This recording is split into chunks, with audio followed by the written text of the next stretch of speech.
Good morning. My name is Thomas Hirst and this is Kirklees Local TV's weekly wind-up. Each week we bring you up to date on all the news in the Kirklees area. We aim to be interesting, amusing, challenging and of course provocative. But we're not just satisfied with talking to you. We want you to talk to us. So please send us your comments. To do this you can contact us by email on info@kirkleeslocaltv.com and of course you can find us on Twitter by searching at Kirklees Local TV. Further to last week's news, Murfield Town Council have declared that they intend to take the fight to keep the town's public toilets open all the way to the top of Kirklees Council, with the council still having plans to shut them as early as this Friday. Well, I'm joined this week by Dennis St. Louis and James Johnson. James, could you briefly tell us what's your role in the community? I'm a freelance photographer and I've worked all over the world taking pictures. Okay. And Dennis, how about you? I'm an economic development consultant, but I've recently set up a charity, an international charity, based on disadvantaged youth, young adults and the environment. We're setting up our head office locally here in Huddersfield, and we'll engage youth on a variety of different projects, trying to engage with them to change their perspective on environmental issues. That's fantastic. And I'd like to ask you both first off, has anything caught your eyes in the news this week? One of the main issues that have been is with reference to the United Nations, I think it's the GO19 conference in Poland with reference to energy issues, and that's the main one that's caught my eye. Okay. And what's caught me has the repayment of student fees, which is quite current, which will affect everyone really. Okay. Okay, well, somewhat running on in the same vein, almost half of all university leavers take non-graduate jobs, according to a study by the Office for National Statistics, with media studies graduates faring the worst. Now, is this, James, a wider reflection on the legitimacy of certain university courses? I mean, yes, the government wants to send 52% of all school leavers onto university, but are all of those people who go there going to come out with a degree which applies in the real world? Coming from a media background myself, it's always been the case. There have always been more students than there are for jobs. But with anything, if you work hard, you're determined, and you have a goal, you can achieve it. But it's always been the case. There's always been more students than there are jobs. Okay. What are your thoughts, Dennis?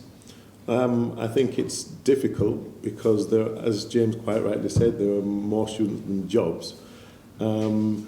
There could also be the argument that while a lot of students or young adults are going to university, the ones that do go straight into a apprenticeship opportunity or a placement that get industrial experience have hands-on knowledge of the industry that may be better placed to get positions in the industry rather than university leavers. And more generally, is the figure of 52% of all school leavers going to university, is that a good amount of people? I mean, when my parents were university age, it was something like 25%. So what's a more sensible kind of figure to be sending people onto university? Well, I think 52% isn't bad at all. I think further education is important. I think it should be lauded and actively communicated and promoted that, you know, different opportunities for different young adults, whether it's career or further education, it should be something that should be really considered. And what are your thoughts, James? It is quite difficult. I mean, for the local kids growing up in this area now, if they want to go into media and they want the best training, a lot of the best colleges, shoot me if I'm wrong, are not in their area. So if you are a student wanting to learn, either you have to go out of town or, as Dennis was saying, your best bet is to approach a local company and get hands-on experience. But the biggest problem is now, when you go to the bigger companies, the minimum requirement they want you to do to come into the studio or work in any design studio, they want you've got to have a degree. So it's difficult. If you don't have the qualifications, you can't knock on the door. But if you've got the practical experience, you can. So there's no easy way. It's just whatever you want to do. If you want personal development, go to college, go to university. You can develop your own kind of style. If you want hands-on experience, earn a bit of money, you've got to go into the industry as soon as. Well, Moving on, I want to address a very important issue, and we've actually had a month recognising this particular issue. And that issue is, of course, domestic abuse. Now, as men, I know that the figures are actually quite heavily balanced in favour of men on women in the cases of domestic abuse reported. But there is, of course, a contingent of domestic abuse which involves also women on men. I think it's somewhere between 20 and 30%. I've got a statement here from the Women's Aid website, which says at least 1 in 4 women experience domestic violence in their lifetime, and between 1 in 8 and 1 in 10 women experience it annually. Less than half of all incidents are reported to the police, but they still receive 1 domestic violence call every minute in the UK. Now, we can really only address this from a kind of limited perspective, and it's a male perspective, and we do usually have a lot of women addressing this issue, but what's your take on the way we're dealing with domestic violence at the moment, Dennis? Well, when you say we've got a limited perspective of men, as you've mentioned, there is a percentage of abuse on women on men, so not only can we sympathise, we can empathise with the situation. I think it is an issue. It is an issue. I think that it needs to be addressed, and whether it's politically, socially, locally, more needs to be done to address and support these issues. And so, regardless of the percentages on men and women on men, I think the level of support should be equal in both cases.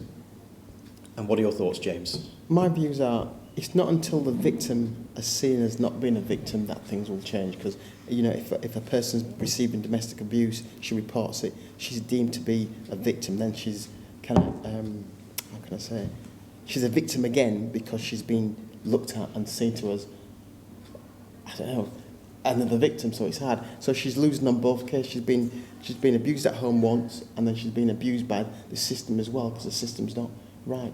So that's what my view. And in the case of men, what would your advice be to any men who may be experiencing domestic abuse in their home? Again, that's a really difficult one. Men are men, and you know it's a hard kind of pill to swallow when you're seen as being a victim. Sure. And a man will always want to come across as a man, and he won't admit being victimised because Pride. Yeah, pride is a big thing. But yeah. the famous saying about pride becomes before The fall. So Sure. again, the system has to change, and we all have to be educated in that kind of way. So it's a lot easier for everyone. Do you confer with what James is saying, Dennis? Well, absolutely. And I think just like with certain other incidences where there is I think it's a platform where you can call anonymously and report this, where it doesn't get promoted publicly, in the issue of both men and females. If that was the case, the figure could actually be higher if there was a platform where this can be resolved privately and not publicly. Okay. Well, very serious stuff, and we may well be addressing this again in future. Well, thank you, Dennis and James, for your contributions so far. It's very valued. We're going to take a break right now. My name is Thomas Hirst, and you're watching Kirklees Local TV's Weekly Wind-Up. If you wish to know any more about the issue of domestic abuse, you can access the Kirklees Local TV website by searching Kirklees Challenging Domestic Abuse, where you can find a video covering this issue.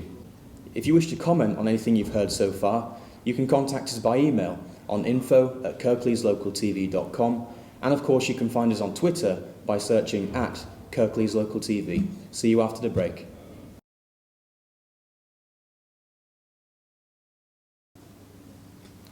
Welcome back. My name is Thomas Hirst, and you're watching Kirklees Local TV's Weekly Wind-Up.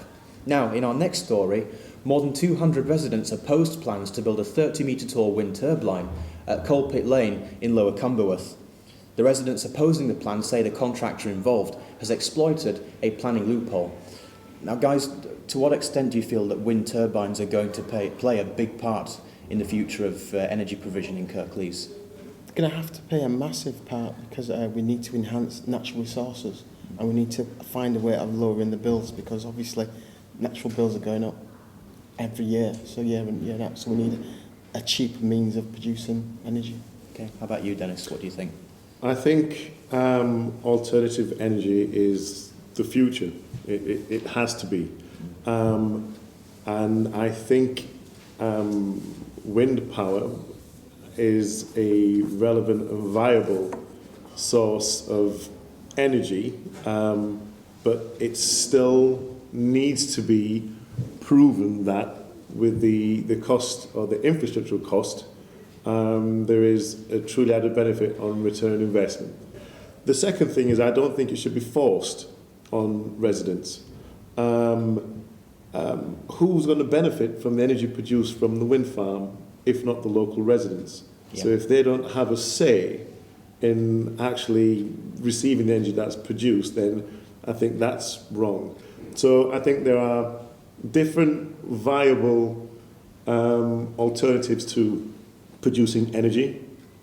The argument with wind farms is that if it's too windy, they're not effective. If it's not enough wind, they need to be plugged into the grid to produce energy. So I think they've got a viable argument, and I think the local residents should stick to their, So if I understand you correctly, then you would back heavy local consultation with the Absolutely, residents in that case? it's a must. Yeah. There are various issues there. And what would you say to those kinds of problems? Would you still feel that even with those problems, they are a viable alternative? Yeah, it's going to be a combination of both gas, air, water. I think the biggest problem that residents do have, if a gas turbine is going to be put up in your back garden, it's a blot on the landscape. And from reports I've kind of read as well, the noise level is not very nice as well. If they're going to be compensated, fine. But if you live in an idyllic place whereby the landscape is unbroken, you've got this big, massive, awful, ugly-looking thing, I'm not going to be happy myself. So, as Dennis was saying, it's a bit of give and take, really. Okay. Well, following on from the issue of energy yet again, Labour Party Vice Chairman Michael Dugar descended upon Dewsbury recently to try and garner support for the National Energy Freeze campaign. This comes after last week's news that energy bills are set to rise for the next 17 years consecutively. I mean, we had Simon Revell recently advising his constituents in the Murfield and Dewsbury area to try and pursue means of finding cheaper energy. Would you advise residents to shop around this winter for cheaper bills? Again, it's been said it's so easy to tell people to shop around, but you've got to gain access to the internet. You've got to know what you're looking for. For the older person who's 70, not computer literate, how's she going to do that? Unless there's a body or an organisation who can literally find the place for you, that's fine. Or someone who's going to come and sit down with the old lady or an old man and help them. It's difficult for everyone, really. So, no. What are your thoughts on that, Dennis? Well, I think that people should shop around for the best deal. I think now is a time to do that because there are a number of deals that are going to be beneficial for the individual. In certain parts of the country, it's going to affect people more than others because it's colder and because of the climate. So, with reference to the freeze, I think the biggest question is who actually benefits from that, whether it's the consumer or the energy company or the government. If I can add, when the companies got privatised, profits have gone up. And year in, year out, all the big power manufacturers, their profits are going up all the time. And who's having to pay for that? It's a poor customer like me and you. Yeah. Well, not Dennis.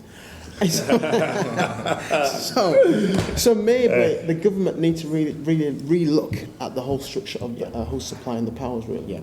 I mean, the main reason given for energy prices rising over the next 17 years is due to investment made privately by the energy companies in the companies themselves, and that then the cost for that has then come down to the bill payer. So is it really fair that they're not investing in terms of profits, but they appear to be investing in terms of what they're going to receive? Well, it's not fair. They're making enough profit, so ideally they should be footing the bill. I know they've got to claw it back somehow, but year in, year out, people can't afford. I mean, this moves on as well.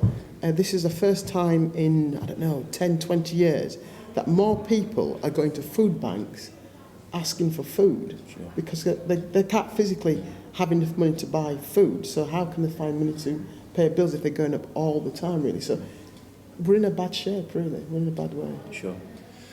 Well, it seems clear that the advice to Kirklees residents from our panellists is shop around for cheaper energy and stay warm this winter. In other news, a former Tory MP reveals the challenges of being a woman in a man's world in her newly released book. Elizabeth Peacock served as the MP for Batley and Spen, between 1983 and 1997 and was revered for her no-nonsense approach. She was known for not always towing the line of both the Thatcher and Major governments. Do either of you plan on buying this book? Something you'd look into? Most definitely not. You can No. just go on the internet and look at things really. Fair I mean, books, yes. Photographic books, Yeah. I'm going to buy. Okay. No one read a book, probably not. I would consider it. Not just being arrogant to you. No, I would Okay. consider it. I think that women's, not just in politics, in society, big business, women's roles within the certain industries and positions are viable and valuable. I see no reason why they can't hold those positions. The days of old where women were seen as housewives, mothers, I mean, a lot of them that are still in those positions still are successful mothers. You touched on Margaret Thatcher in Germany, Bundeskanzler Merkel, the head of the IMF, are in positions that affect people worldwide, and they're doing that successfully. So, no, I would consider reading the book, and I think that there isn't an issue or a reason why women can't still be fantastic mothers and successful politicians or business leaders. It's just interesting. time management and. It's interesting you say that. You're not a mother.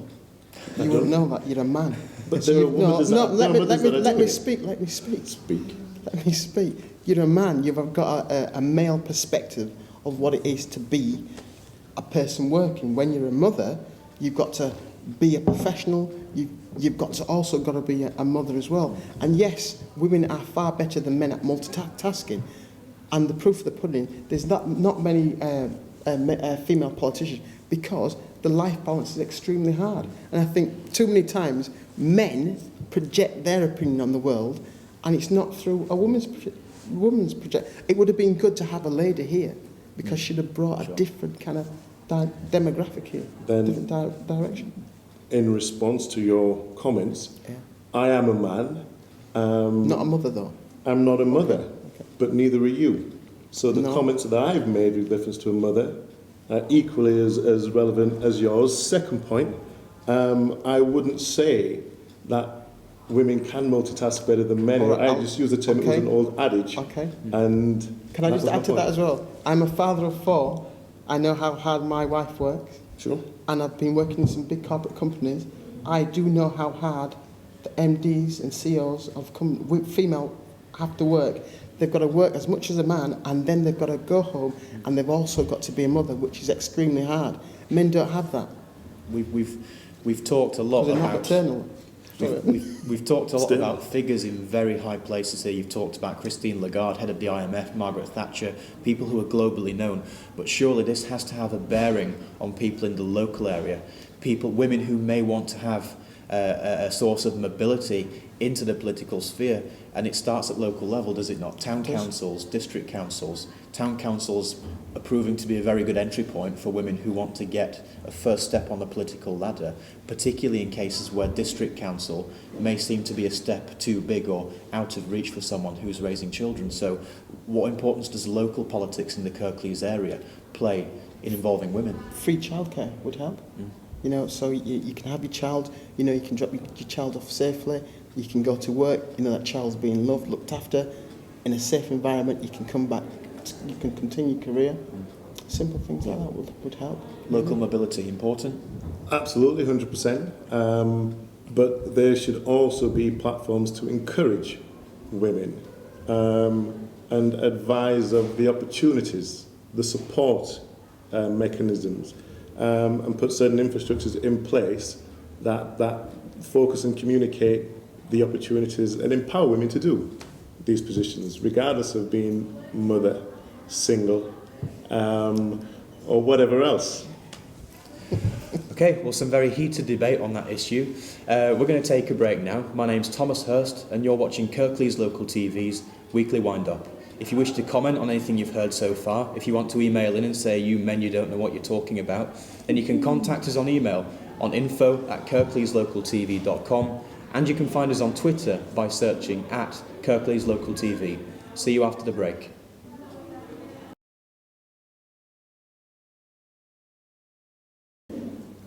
Welcome back. My name is Thomas Hirst and you're watching Kirklees Local TV's Weekly Wind-Up. Now, have you ever dropped your mobile phone in a toilet or in a sink of water or forgotten to take it out of your trouser pocket before washing it? Well, a Huddersfield University student has found the best way to dry out a soggy mobile. The secret is something that many of us throw away: the little bags of silica gel most commonly found in packaging for handbags and shoes. Now, do you think either of you will be trying this method? Sounds ingenious to me. I might try that myself. Is that sarcasm? I'm going to wait for you to finish. Sorry. No, it sounds clever idea. Okay. Is it really ingenious or is it just common sense? No, it's ingenious. Okay. You don't seem too serious about that. No, sorry, I'm serious. No, it's a clever idea. Reusing something. Reusing something. That sounds good. Simply that. Okay. Simply that. All right. I think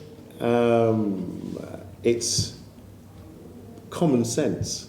I mean, this is something that's been utilised for a very long time for that exact purpose. The fact that somebody's taken that and put it in a bag to dry out a mobile phone, I think it's great. I wouldn't say it was innovative. Sure. So, take my hat off to them, and if they can, patent something that creates a bag that dries mobile phones and organisations buy into it, great. And yeah, good for them. Okay. Now on to our feature story for this week. Kirklees has come 20th out of 22 Yorkshire councils in the league table measuring the total amount of waste recycled, with just 32.6% of waste recycled. Coaldale, however, came top of the table with 61% of its waste being recycled, a figure managed by only 8 other council jurisdictions across the country. Now, how important is the issue of recycling in the Kirklees area? I mean, this is also in light of, by the way, the popular glass collection being scrapped last year. So is Kirklees really helping itself here? Well, I think, firstly, I would applaud Calderdale on its results. I actually started to read or came across this article this morning, and I'd just like to address one of the points that was made in the article. A spokesman from Kirklees Council said, although our recycling rate in Kirklees is lower than many, for each of the last 3 years, our overall diversion of waste away from landfill has been the highest of any council in the Yorkshire and Humber region. In simple terms, we send the least waste to landfill of any authority in the region and are in the top 10 performing authorities in England. So to highlight that one area where they have maybe lacked are not as good as other authorities with reference to recycling, which they do need to improve on, I think as an overall approach to what they're doing with reference to recycling is quite positive. Okay. So if I understand you correctly, it seems to be just one point that is being picked up on here, and rather than that, a wider area could be addressed in terms of they're sending less to landfill. Absolutely. Effectively. Okay. Just need to step apart efforts. Calderdale are setting the mark. We need to adhere to what they're doing and make people more aware that recycling is what we need to do to protect the environment, to protect the next generation, really. So And we all does need this, to improve. to what extent does this involve, or could it involve, the glass collection coming back? A very popular service when it was there. It should most definitely come back. It's going to save the environment, save people, create jobs as well. So bring it back. Okay. Now, to finish us off this week, a cold snap is currently hitting the Kirklees area, and we're also told to not rule out a white Christmas. Now, both of you, are you in favour of a traditional style white Christmas, or are you one of these people who can't stand the sight of snow? I'm going to be fair. I don't think people are going to be too bothered about if it's a white Christmas, cold Christmas. People are going to be more concerned about whether or not they've got pennies in their pockets, really. So, Sure. It's irrelevant, really. It's nice if it's a white Christmas, but first and foremost, people want to know, can they put a chicken on the table? Can they put some steak on the table? Sure. If they can do that, Christmas should be good. I'm all for a white Christmas. Fantastic. Absolutely. I mean, historically, growing up, environmental changes, so on and so forth. The white Christmases that we had, we don't have anymore. But no, I think it's something that definitely should be, well, not that we will get it, but well, as much of a white Christmas as is possible, absolutely.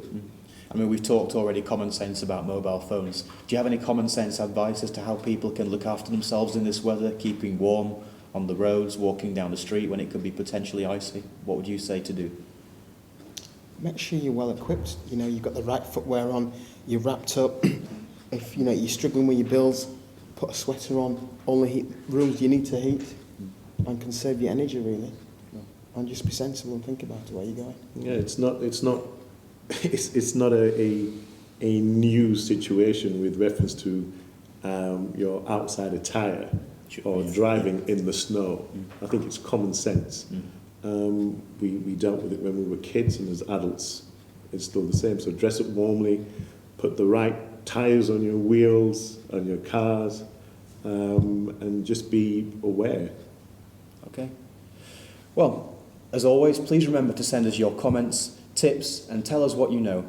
You can do this by emailing us on info@kirkleeslocaltv.com, and of course you can find us on Twitter by searching @KirkleesLocalTV. Thank you very much to our guests today, James and Dennis. I'm Thomas Hirst. You've been watching Kirklees Local TV's Weekly Wind-Up. We look forward to you tuning in again to us next week. Goodbye.